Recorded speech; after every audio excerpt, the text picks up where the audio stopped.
Si le preguntas a un cristiano dónde se encuentra la Trinidad en la Biblia, muchos te llevarán inmediatamente a la primera página. En Génesis capítulo 1, versículo 26, donde Dios dice, «Hagamos al hombre a nuestra imagen y semejanza». Pero, ¿es este versículo suficiente por sí solo para probar la Trinidad? La respuesta teológica más precisa es no por sí solo, aunque visto en retrospectiva, apoya la doctrina de manera increíble. La Trinidad obedece a una regla maravillosa de las Escrituras llamada la revelación progresiva. Hoy vamos a sumergirnos en la Biblia para descubrir cómo Dios se dio a conocer poco a poco, hasta revelar el misterio más glorioso del universo. Tres personas, una sola realidad, una sola sustancia. La verdad de Dios no nos fue dada de golpe. A lo largo del Antiguo Testamento, Dios fue revelando su verdad poco a poco, en retazos, de manera progresiva.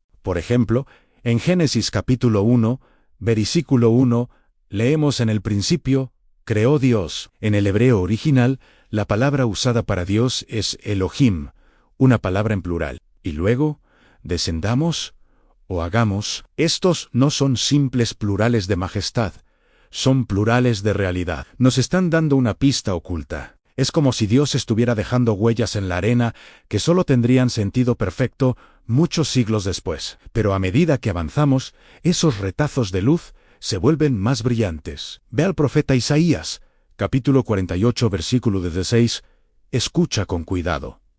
Alguien eterno dice: acercaos a mí. Desde el principio no hablé en secreto. Desde que eso se hizo, allí estaba yo. Y luego añade: y ahora me envió Jehová el Señor, y su Espíritu.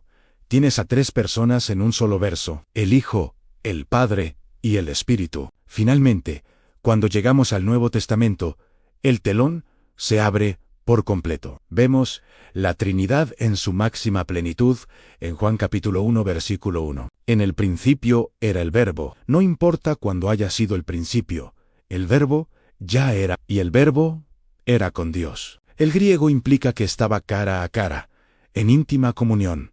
Y el Verbo era Dios, no era un Dios, era Dios. Ahí tenemos a plena revelación la verdad absoluta. Dios es Padre, Dios es Hijo, y Dios es Espíritu Santo, una misma sustancia inquebrantable. Dios tiene que ser más de una persona.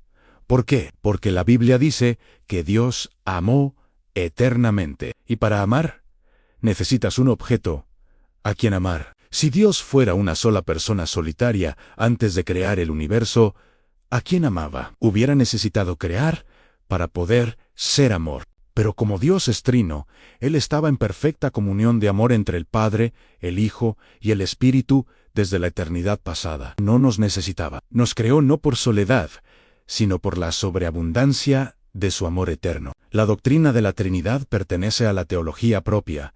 Y escucha, esto es el fundamento de toda tu teología. Si crees en el Dios trino, vivo y verdadero, no tendrás problemas para creer las Escrituras. Pero si niegas quién es Dios, tu fe colapsará. No adores a un ídolo de tu propia imaginación. Adora al Dios Padre, al Dios Hijo y al Dios Espíritu Santo.